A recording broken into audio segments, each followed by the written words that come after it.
Okay. All right, everyone, welcome to Dental Nachos CE on TV. This is Paul, Dr. Nacho Goodman, doing one of my favorite things, being able to speak with and share with dentists. We have an awesome guest speaker here tonight, supported by our amazing sponsor, Kimberly, Padro, and Professional Dental Solutions. They are outstanding. Professional Dental Services, they're outstanding. We're going to be talking about 3D imaging and airway with Dr. Jeff Horowitz. 3D imaging provides clinicians with valuable diagnostic information that can ultimately be used to assess the risk for upper airway deficiency. Tonight, we're going to review symptoms when reviewing medical history, screening with 3D imaging and Pharyngeal software, sleep medicine protocol, sleep apnea, and appliance therapy. I'm looking forward to hearing all about this. Dr. Jeff Horowitz is a self-proclaimed CE junkie. I love that. And whether he is teaching or taking continuing ed, it is the key to success in any practice. His special interests include sleep disorders and cosmetic smile rehabilitation. I'm sure he's going to tell us about himself through over the night. So I want to thank you, Jeff, for being here on Nachos CE on TV. We really appreciate it. Awesome topic. And I'm going to turn the event over to you, and I'll be back on in about 50 minutes. That's awesome, Paul. I appreciate you having me on, and it's always a pleasure for me to get to talk about airway a little bit and cone beam, two of my favorite topics. So thanks for having me on. My pleasure. I will say there are some challenging parts to being a dentist that are stressful and sometimes exhausting, but one of the cool parts is we get to incorporate new technology into cool ways to help people. So I appreciate you sharing that with the Nacho audience. Happy to do it. Thanks so much. Well, I guess we'll see you in a few minutes. Perfect. Sounds good. Well, everyone, I'd like to say welcome to the presentation tonight. My name is Dr. Jeff Horowitz. I'm going to be talking to you tonight about 3D imaging and airway management.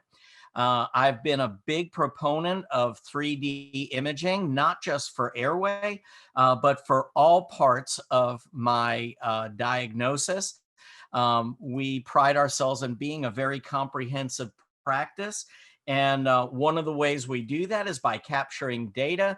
And where does that data come from? It comes from things like 3D imaging. So I'm not going to spend too much time talking about myself at this point. My information will be listed here. I am an educator for Catapult Education, a key opinion leader where I lecture with a lot of other prominent speakers. I'm also one of the founders of Dentists in the Know with Chad Duplantis and Jennifer Bell, where we kind of followed in the footsteps of what Paul has done here, offering a little bit of information on the backside of dentistry.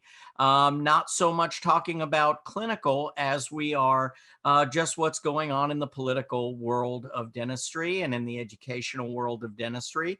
And so we'd love to see you over there as well. Plenty of room for these different outlets to see what's going on in the profession.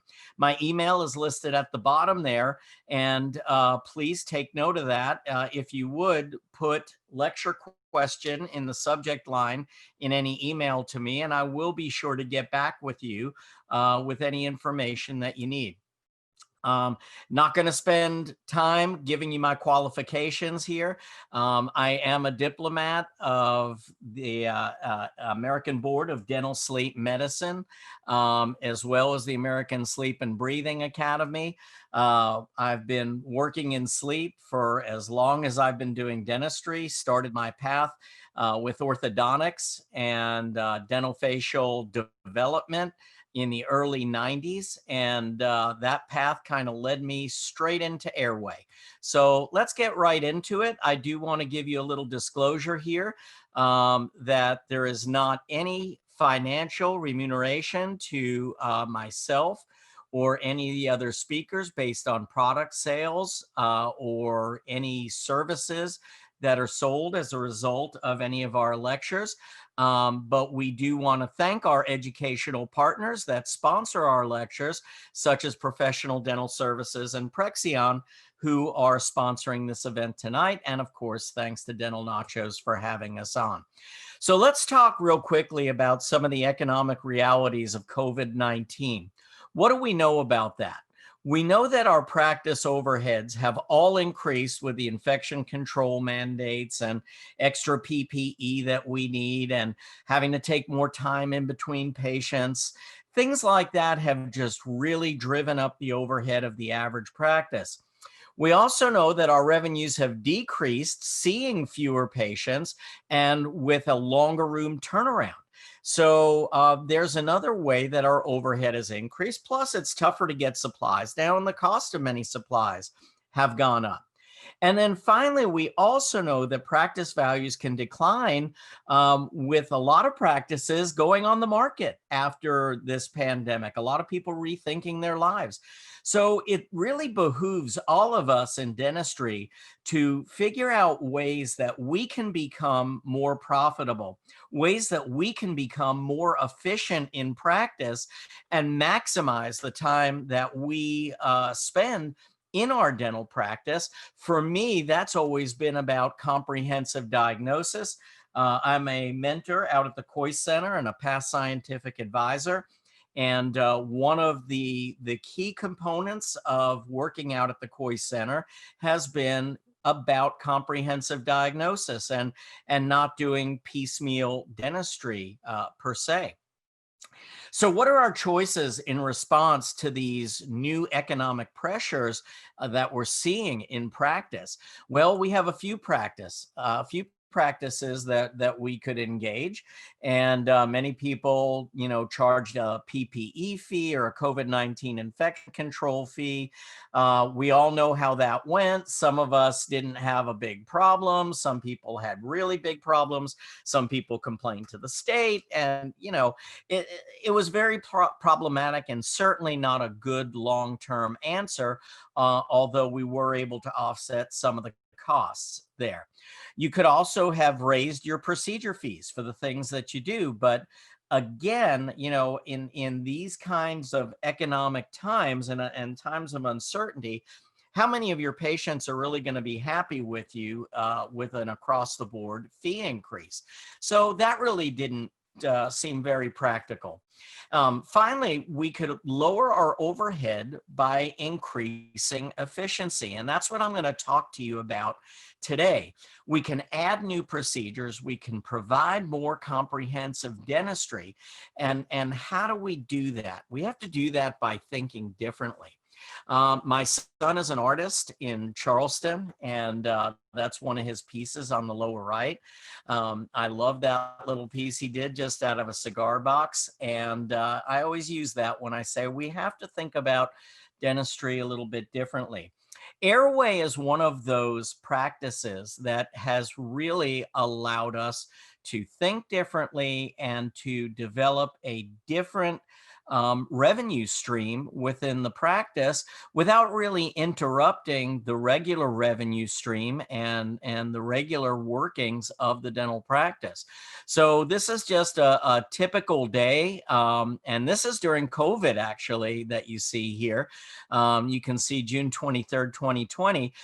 We were only running one room for myself. Typically I'll run 2 rooms at a time, but you can see I have a whole other column with a dedicated sleep technician in the office, and that sleep technician is going to run her whole room throughout the day, where I'm just going to be popping my head in, and it's a whole other column of revenue. Now, I don't do anything just because we can make revenue from it. I do something because I can A, be good at it, B, offer a great service to my patients, and make my patients healthier, and that should be a win-win. And part of being able to do that by having a dedicated sleep care coordinator is that she is very good at what she does, and it allows me to take the time seeing my other patients and only having really brief encounters in that one room.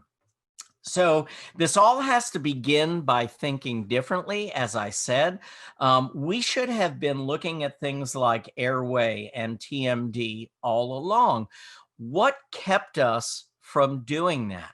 Well, a lot of that had to do with the education that we received. So if I asked most of you out there, what the first thing that you think of when you look at a patient like this that presents to your office, the first thing I'm typically going to hear is, oh my gosh, that patient's grinding the heck out of their teeth. And well, regardless of what we do, we're going to have to make that patient a flat plane splint at the end. No harm, no foul. We were all told we could make flat plane splints, and we wouldn't do the patient any harm, and we would protect them from any future bruxism. Well, what if I told you that by doing that, if that patient happened to have had obstructive sleep apnea, that the likelihood greater than 50% that you could make their apnea hypopnea index worse or make their apnea worse, putting them at higher risk for a myocardial infarction, stroke, etc. Would that change the way you think about flat plane splints? And the answer, of course, is going to be yes. So just by the fact that this patient is a bruxer puts them in a higher risk category for having OSA. And we shouldn't be jumping into treatments that we thought were innocuous without at least doing our homework and ruling out some of these other potentially deadly conditions. So this is called minimizing risk, and it's a principle that I really learned through working at the Coy Center and from teaching at the Coy Center over all these years. And what is minimizing risk? It means we're increasing the positive outcomes for patients by performing procedures that are proven to be most successful. It also means increasing positive outcomes for us as the dentist by reducing negative outcomes for the patient. And then finally, and I think this is the most important thing, and this is probably one of the most liberating moments in dentistry, is when as dentists, we begin to allow our patients to own their own risks based on a comprehensive diagnosis of their disease and giving them a proper informed consent about what their potential risks are and how they could affect the outcome of any dental procedure that you're going to offer them ultimately. So, what do we need to assess risk? Simple, we need data. Where does data come from? Well, data comes from our medical histories. Data can come from our dental histories. Data can certainly come from our examination that we do, our physical examination that we do. But I'll tell you, one of the largest areas that we receive data from, and when I say data, I mean critical data that help us screen for many conditions and many potential concerns in any case, not just patients who say, I want to be diagnosed comprehensively, is three-dimensional cone beam imaging. So this is the first Prexion unit that I owned. This unit actually went into my satellite office. And let me begin by saying that I've actually been a cone beam user for approximately 13 years. I bought my first iCap machine 13 years ago. I spent nearly $200,000 to purchase the unit. I then put another $15,000 to build the room to put it in because the guideline South Carolina. And I'm going to tell you that was one of the best investments I've ever made in practice as a solo practitioner. And now costs have come down. Technology has gotten better. Radiation has come down. The ability to take scans on people of all sizes and shapes has gotten better as well. And so this was my first introduction to Prexion, was the Excelsior unit, which went into my satellite office, and a very versatile unit. Took multiple different sizes of scan, very low radiation. Prexion is a company that I was introduced to as having some of the best images in the industry. Why is that? It's because they don't just talk about voxel size, they talk about something called focal spot size as well. And with one of the smallest focal spots in the industry, paired properly with the correct voxel size, we get some of the best images in dentistry at very, very reasonable radiation levels. And so with the Excelsior, I began taking scans on all of my new patients. Yes, I said it, all of my new patients. Now, fast forward to the newest model that comes out, which just came out last year, was introduced, and it's called the Explorer. And that's the newest unit that I've had put in.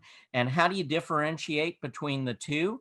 Very simply, what I would tell you is the Excelsior is a great entry level unit, particularly if you're looking at small fields of view. This would not be the unit that I would recommend for comprehensive diagnosis, insofar as saying you're not going to get the TMJ and the airway and all of the teeth in a single scan. You can, they have a field of view that'll do it. But if that's really the way that you're thinking, then this is going to be the model for you. It's called the Explorer. And the Explorer, you have multiple fields of view to work with. I typically take 15 by 16s on most of my patients. Of course, if they're smaller patients, we're going to do a smaller field of view.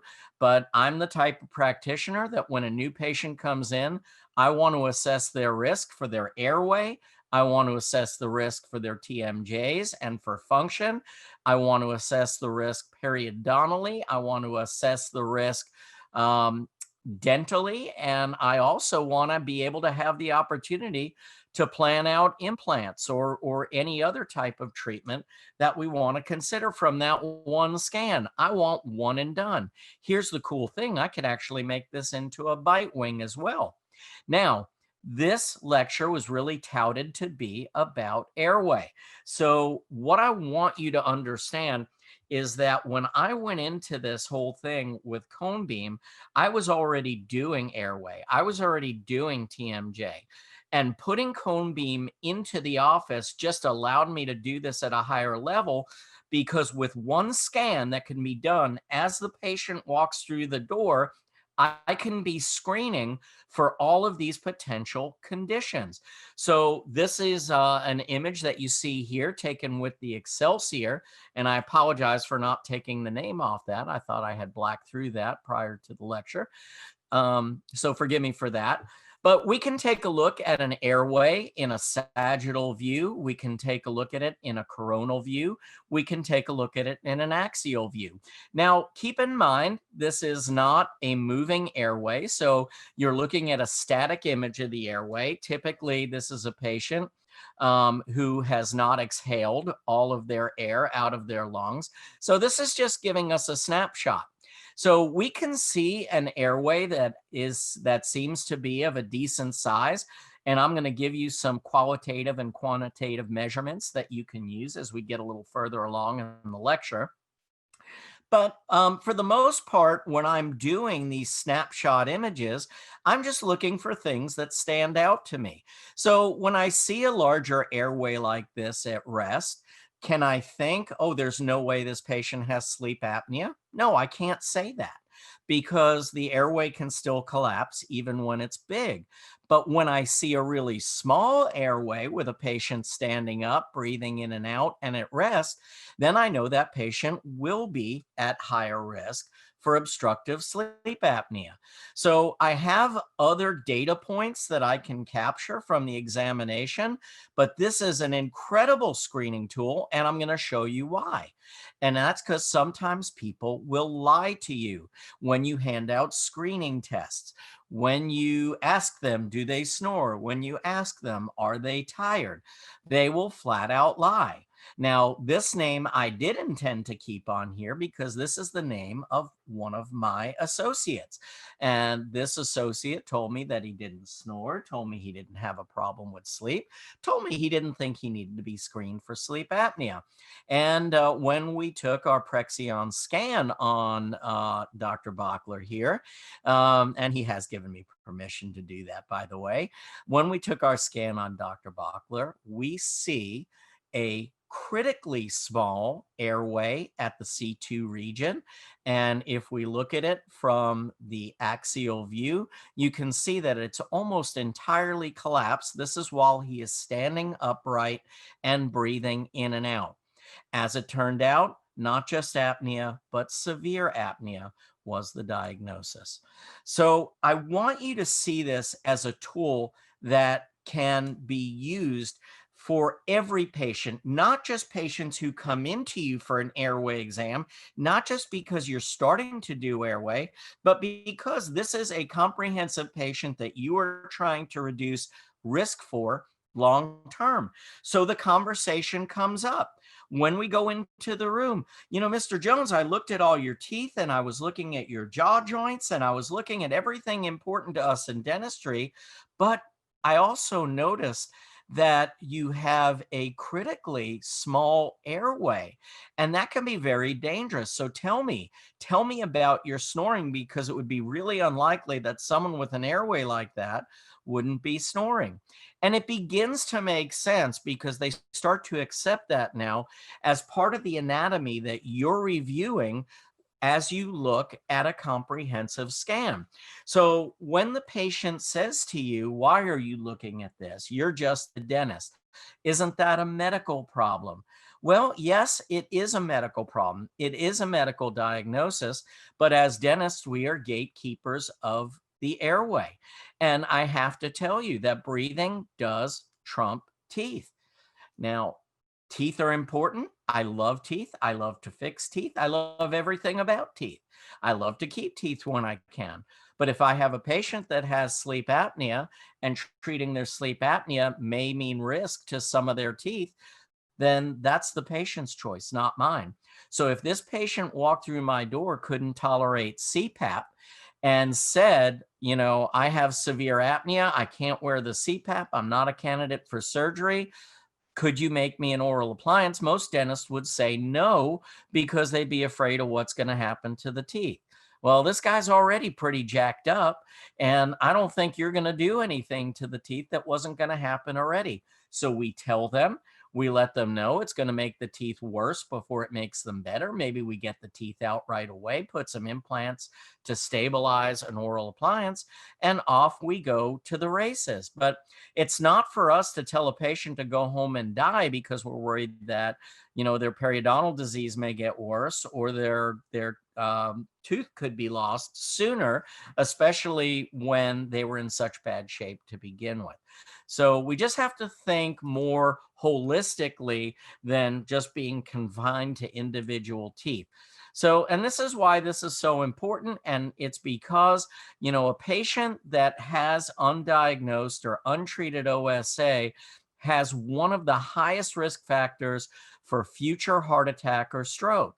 Now, this is very well understood data throughout the industry. So someone who's overweight has 7 times the risk of a future myocardial infarction. Someone with high blood pressure has 8 times the risk. A smoker has 11 times the risk. But someone with untreated or undiagnosed OSA has 23.5 times the risk of controls of having a future heart attack or stroke. Well, that is pretty compelling. We also know that a lot of our patients that come in with other medical problems are very likely to have OSA just based on the fact that they have these other medical problems. So I'm not going to go through this whole list of comorbidities. I just want you to pay attention to some of the statistics that you see here on the right, showing the likelihood of somebody having OSA with these different conditions. And these are all things that we see every day on our medical histories. So the problem and my mission is, number one, only about 10% of OSA sufferers have ever been diagnosed. Most often, it is not going to come from their primary care physician. It's going to come after a critical event that they have, whether it be a heart attack, a stroke, or some other gross sign of having OSA. Only 10% have been diagnosed, and only a quarter of those have been successfully treated, typically because CPAP is touted as the only option or the only viable option. And these patients get railroaded into that therapy when oral appliance therapy could be indicated. So here are some of those red flag medical history findings. Again, I'm just telling you to use this as an adjunctive tool.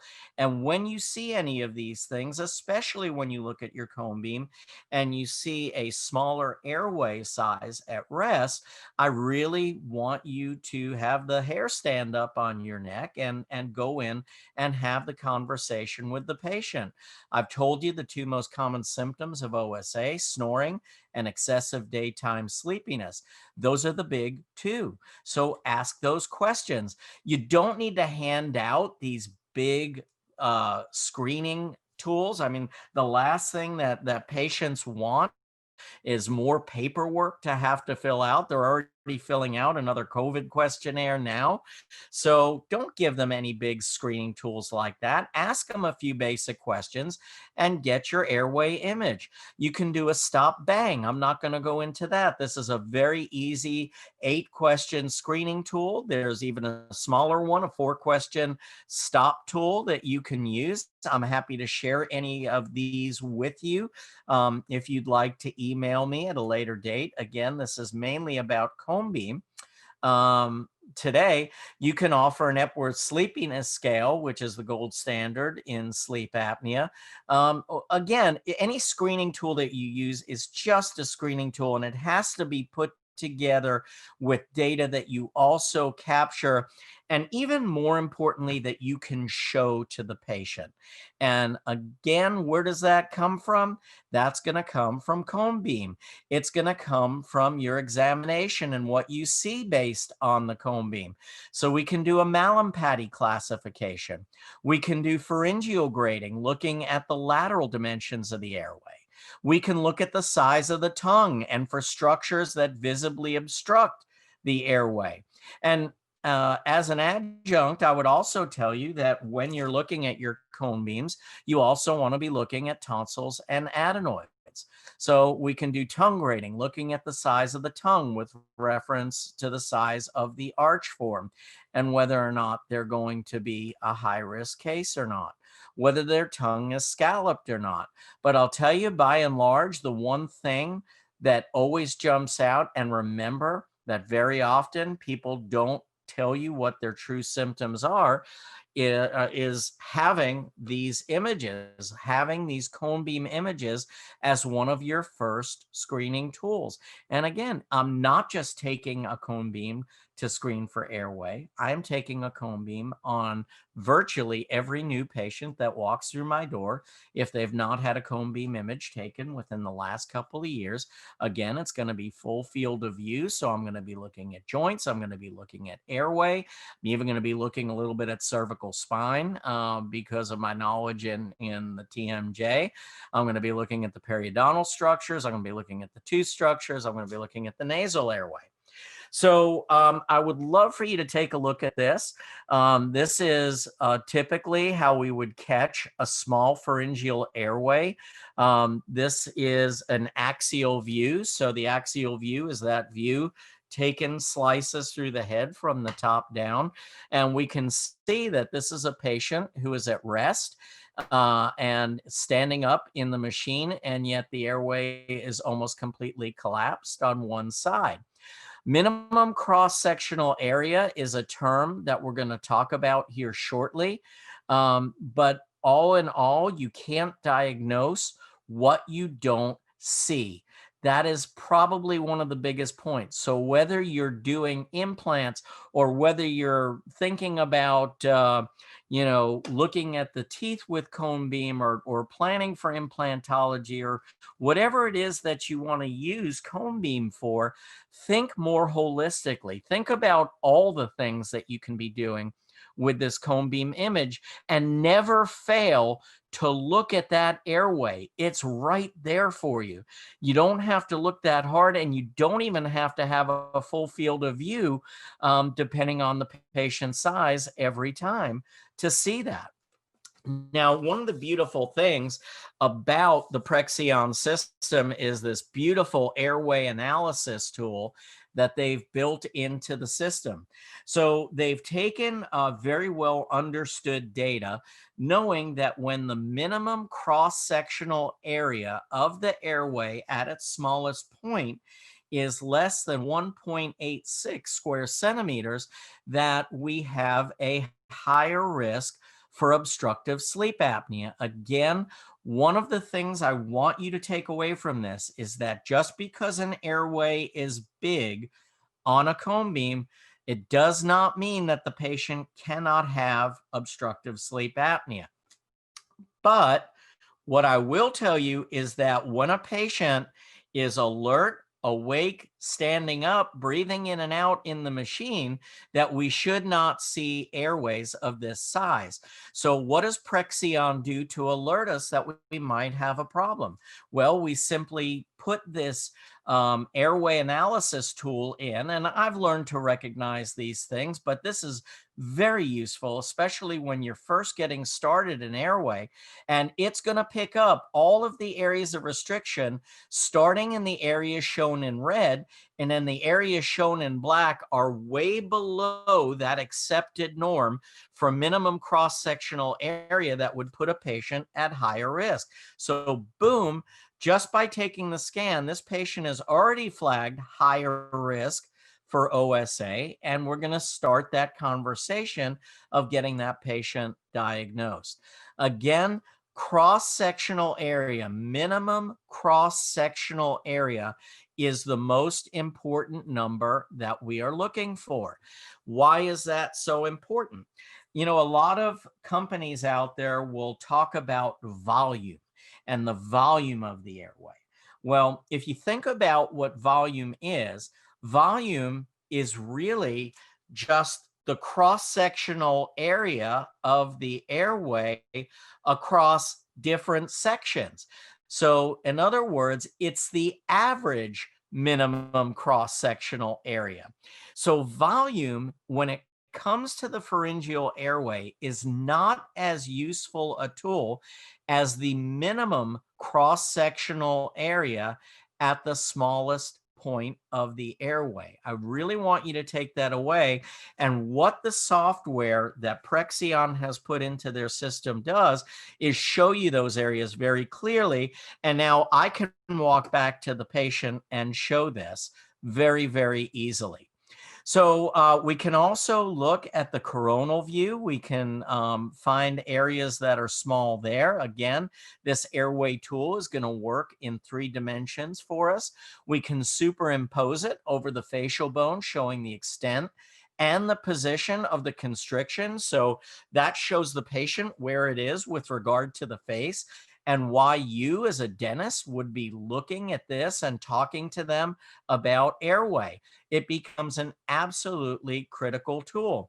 Here's the other beautiful thing that we can do is we can now look at these models, and let's say we've treated a patient and we've repositioned the mandible. We can actually see the impact that it has on the resting airway with repositioning of the mandible. So this is the same case that I just showed you, and you can see the difference in size as we look down at this axial view.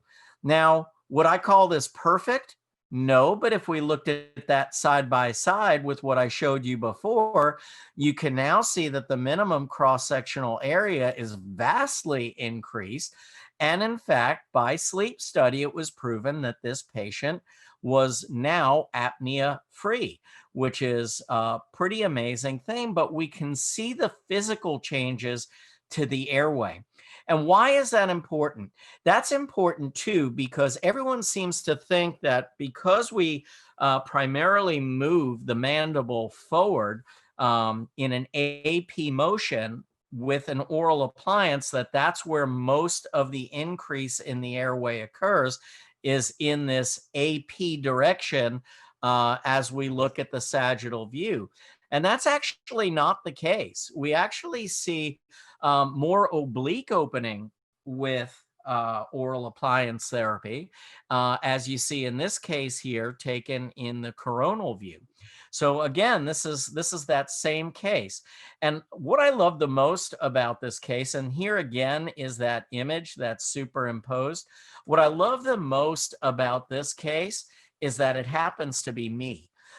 So when Prexion, because I've been working with them for so long now, not just back in the days of the Excelsior, but with regards to giving them feedback in the development of the new Explorer model and what tools are important and what metrics are important.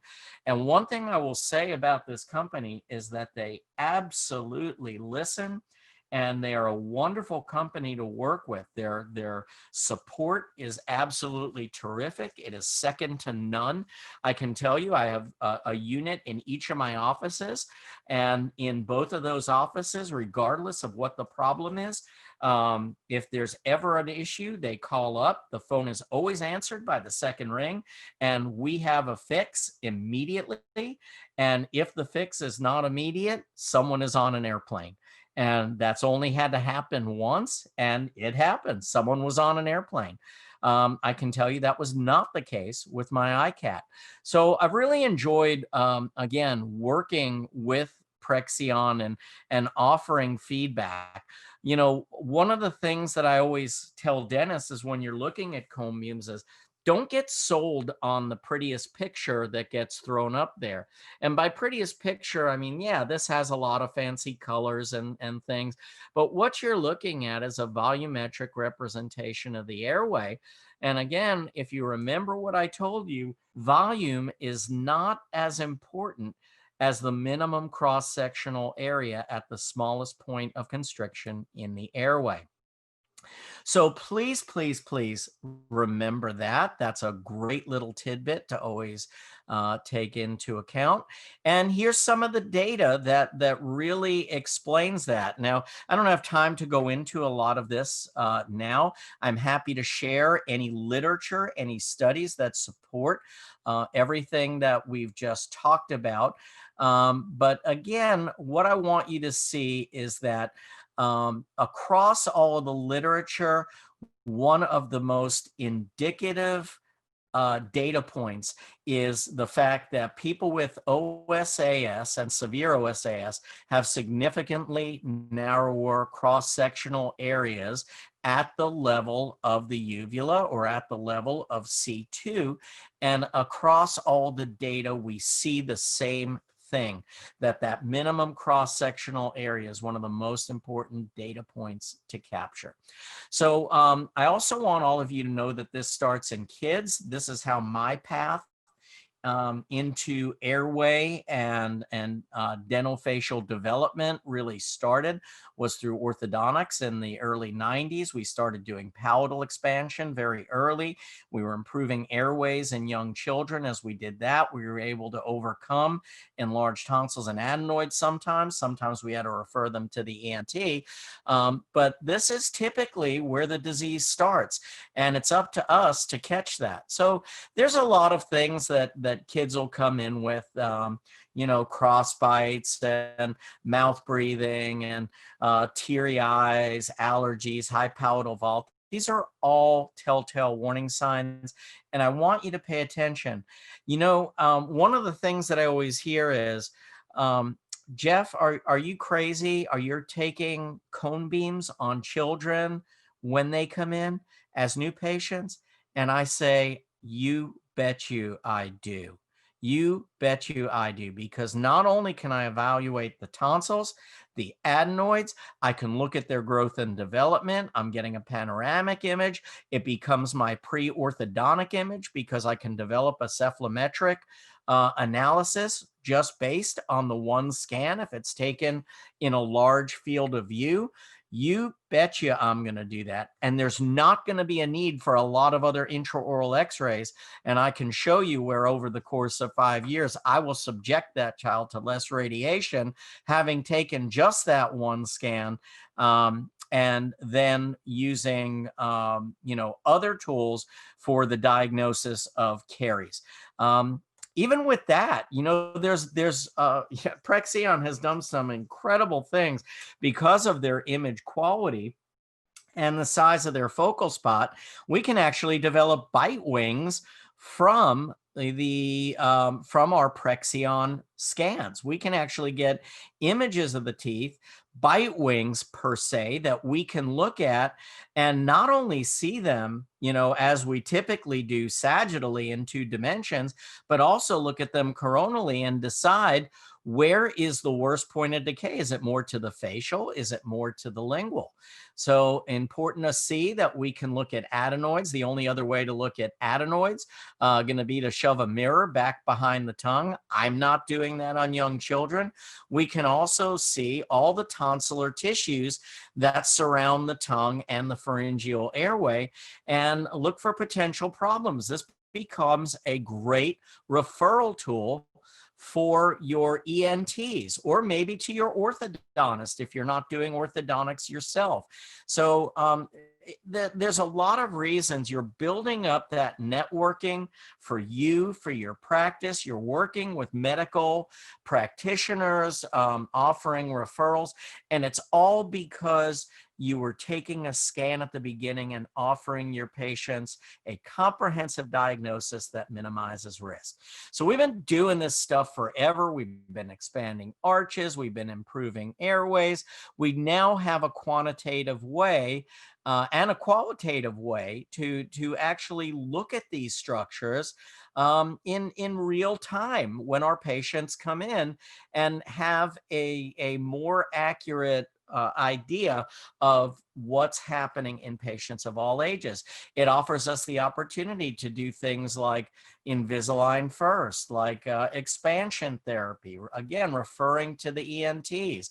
For adults, it allows us to work them into mandibular repositioning appliance therapy. So lots of things that we can do with this. So typical patient, I'm just going to throw a case at you really quickly. This is a patient that had a sleep study, came in with an overall AHI of 48, an overall RDI, respiratory disturbance index of 56, was spending 20.4% of the night under 90% oxygen, had a maximum heart rate of 130 beats per minute, and a minimum oxygen of 70.9%. This is an ARI sleep study that we did. Well, that's pretty darn scary. 20.4% of the night under 90% oxygen, low oxygen of 70%, and a max heart rate of 130. This is a heart attack or arrhythmia waiting to happen. So we put them through appliance therapy based on the risk factors that we found. So we got them this comprehensive diagnosis signed by a board certified sleep physician. If you go to the last test, that was his diagnosis based on the fact that we saw risk on the cone beam. We get a signed sleep study saying that oral appliance therapy was indicated. This was our follow-up study after appliance therapy. Now the patient's apnea-hypopnea index is 8. The overall RDI 23. Time under 90% is 0% of the night. Maximum heart rate. You really think you can affect cardiovascular health, Mr. Dentist or Mrs. Dentist? Maximum heart rate, 86 beats per minute now. Minimum oxygenation, 90.7. That's a great day. That's the face you make the first time you hear the band Rush.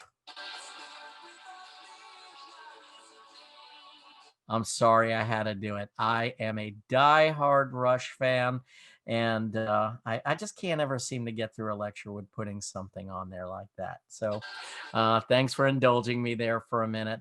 The big takeaway here is that we all need to stop thinking like dentists. We are oral health care physicians. And I want you all to think like that. It's not about the tooth that broke. It's about why did the tooth break? Did the tooth break because there was grinding? Was the grinding there because of a bad airway? Why did the tooth break? Did the tooth break because there was no posterior support? Why was there no posterior support? Because there was a bad jaw joint. I want you to think more comprehensively, but at the bottom of it all, we have to always look at the airway first, because the airway is the thing that has the potential to take us out.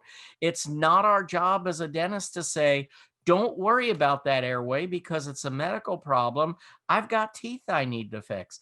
When you make these discoveries and when you discuss this with your patients, it's like you've opened a whole new world and you now have patients for life.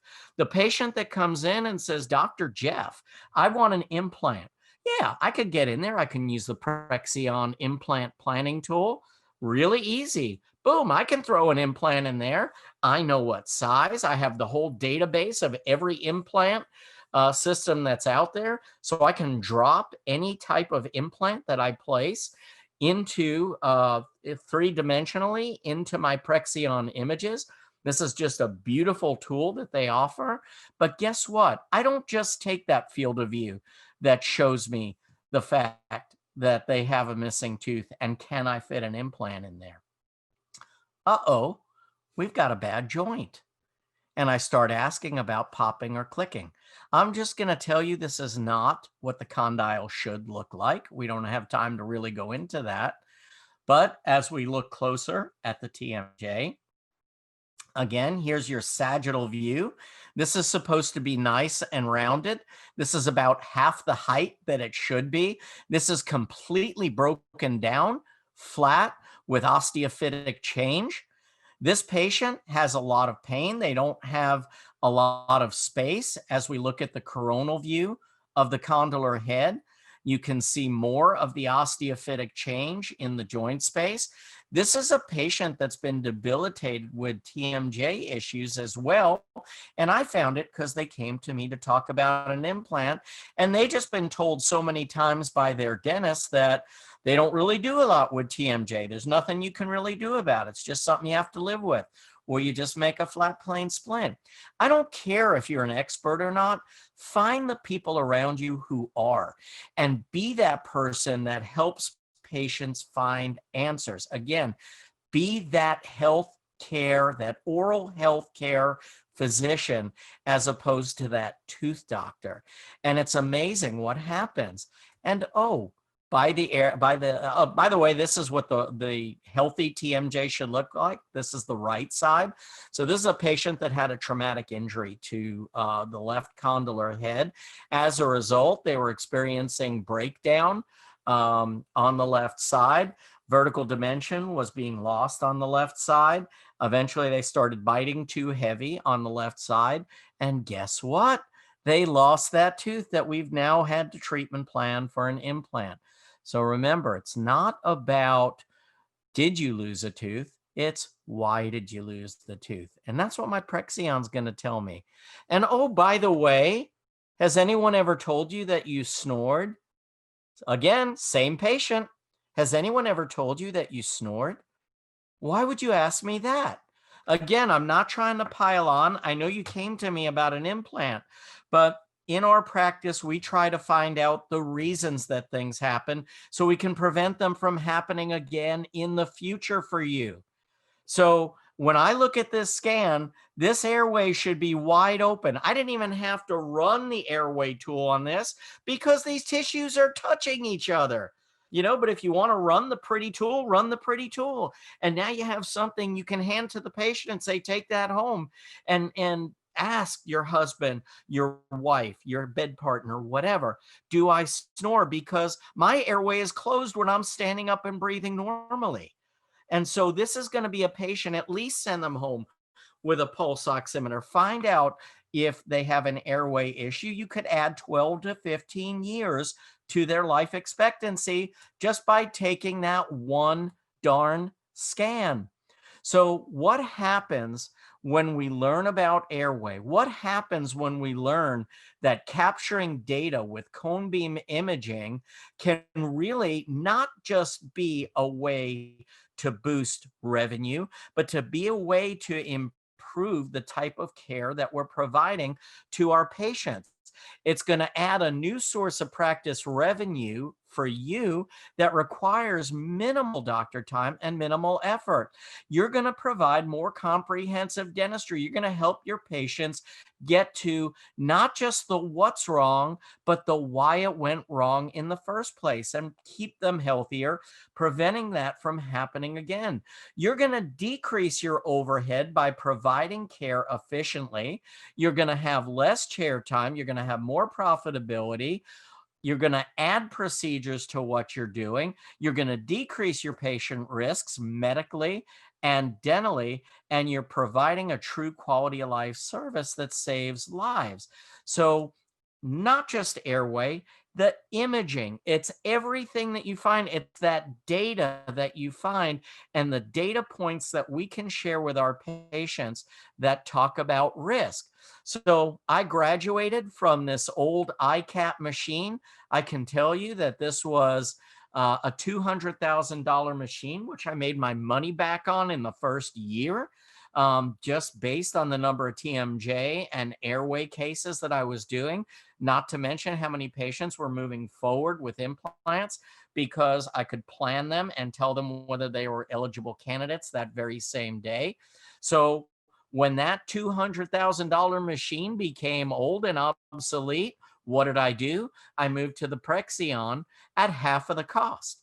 And when I moved to the Prexion at half of the cost and twice the image with a smaller focal spot and lower radiation levels, and now I was able to graduate from my Excelsior to the Explorer, which offers me fields of view similar to what I was getting with my iCat, and I'm getting lower radiation levels again and better clarity, and my patients can be unobstructed. They don't have a gantry that binds down on their shoulders. They don't have this big bar that has to get around them, which was tougher for bigger people.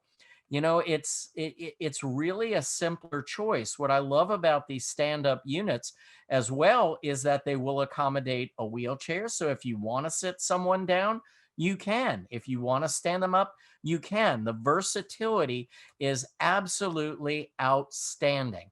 So with that, I'm ending at about 10 minutes till. I wanted to say thank you again to Prexion Corporation for always listening to my input and for doing such an amazing job on the customer service side. Because as a speaker, and again, I get nothing if Prexion sells units to anybody or anything for any service sold. What I do get is the satisfaction of when I make a recommendation like that, that I know it is a phenomenal company, and I know that they walk the walk, because I have these units and they service my units and everyone that I've ever recommended them to in the same exact way. I also want to thank Kim and Professional Dental Services, the outlet that you can work with if you're considering getting into a cone beam purchase. And then certainly Paul and Dental Nachos, I want to say thank you for giving me this opportunity to blow some wind about Airway and about imaging and some of the things that are so important in my practice. We appreciate that, Jeff. We're going to ask just one or two questions, but I have a special treat. Every time Kimberly does sell one, I will send you a bag of these for you to have down there, so you know you won't leave empty-handed. I love it. My wife made chili yesterday, and there's nothing I would like better than to dip that into the chili. So we had some great people on Zoom, great people on Facebook. One question that was happening was, how do you handle edentulous patients who cannot tolerate appliances in their mouth? I'm not sure if I'm asking that right. It was by a very nice dentist. So no, I know exactly where they're going. So can you make an oral appliance in an edentulous arch? The answer is yes for the maxillary arch with the suction that some of the manufacturers are able to get. I will tell you, and again, I get nothing from Somnomed for saying this. Somnomed makes a great appliance. They understand denture fabrication. They've been in the market for a while. So when I have a maxillary edentulous arch, I will typically go with a Somnomed appliance. For the lower arch, you do have to draw a line in the sand. You need some type of retention, which is either going to be 4 mini implants or 2 conventionals with locators. Awesome. Thanks for sharing that. Yep. Another question with the Prexion, how do you handle broad-shouldered folks in the CBCT? Is that a problem? So that's the beauty of this unit, is the fact that you can either put someone in the chair if you need to, you can stand them up. Between the different configurations and the ability to move the gantry around them, we have much fewer snags with this machine than we ever did with our iCat. I can tell you one of the concerns with the iCat is we would always have these, head cocked, and we'd have to do a lot of corrections for bigger folks and patients with shorter necks. So just the versatility of being able to sit them down or have them stand up, along with the easy gantry movement inside as you're placing the patient in, it makes it a really simplified process to avoid that. Awesome. That's great. I want to share that if you're watching live, one of the benefits, you get live CE credit. My awesome team will put that into the chat. I'm not going to say it on the video because if you're watching on demand, there's going to be a quiz. If you're watching on demand after this is on live, you'll do a quiz. You get self-study C. If you're watching live right now on Zoom, we're going to drop in the chat the code. Do I have to take the quiz, Paul? Yeah, you could. I made the questions. Hopefully, you got them. I make the questions. Well, yeah, there's always some Nacho themes to it. What are 2 common signs of sleep apnea? Love of guac was one of the. That's not the right love answer. of guac. Okay. People ask they can't get the recording. Yes, you can get a recording of this if you email 3D Airway Nacho course to Flix, Flix at dentalnachos.com. And I know you're going to jump off in a second here. I actually have just one more question, but I also wanted you to share, what is that Facebook group people can join that you are started? It sounds awesome that you mentioned in the beginning. Thanks so much, Paul. And it's because of pioneers like you that jumped out here and started these types of forums that it's allowed us to see some of the needs. So in Catapult, we provide a lot of education. Where we saw a need is that all of the people we were teaching would say, hey, where do I learn this information? How do I know who runs this company? How do I know who manages this company? How do I find out what's going on in the political arena? So we developed this group called Dentists in the Know, Chad Duplantis, myself, and Jennifer Bell. Dentists in the Know, we're a Facebook group. We're a little over 2,000 members right now and increasing every day, but it's really just great information for dentists out there. Tonight we're going to do a thing about the world of dental education in the COVID world. So we're going to have a dental school professor, dental student, and, we're just trying to talk reality and help each other any way we can. So I love that. Appreciate you sharing that. Awesome value. I mean, you never can do that too much. Sharing more, caring more. We needed this years ago. We didn't have the platforms for it. So I love that social media can do that. Now, before you jump off and run, and I'm going to pick this up with Kimberly, but let's say somebody's watching, they're inspired by this, they want to do it. This is a question I often have. Where's the first step for the medical billing part? I know people like you are now experts, Jeff, but if you were just starting out and said, I want to do this, I want to help patients, what would be your first step to find out or go to for medical billing? So sorry. I was just going to say, I've got the answer to that this evening. Okay. I am offering to anybody 1 full year of medical billing at no charge. That's awesome, Kimberly. We're going to talk about that. The cone beam. So that will definitely help if they're interested in going into medical and Airway. And Kimberly, to that point, my answer was going to be one word: outsource. Yeah. Do not try to figure this out in your own practice with your own dental team, because if you want unhappy employees, tell them that they have to learn how to medical bill and do it correctly. And it asked me how I know that. Yeah, right. I can see it. Well, Kimberly and I are going to stay on and talk a little for a few minutes here, but thanks so much, Jeff. We'll have you back on for another episode. You can stop sharing your screen, and Kimberly and I are going to stay on and talk a little bit about her support for this and stuff. But thanks so much. Great to meet you face to face here, and hopefully you meet in person one day soon. Absolutely, guys. Have a great night. Thanks again. Take care.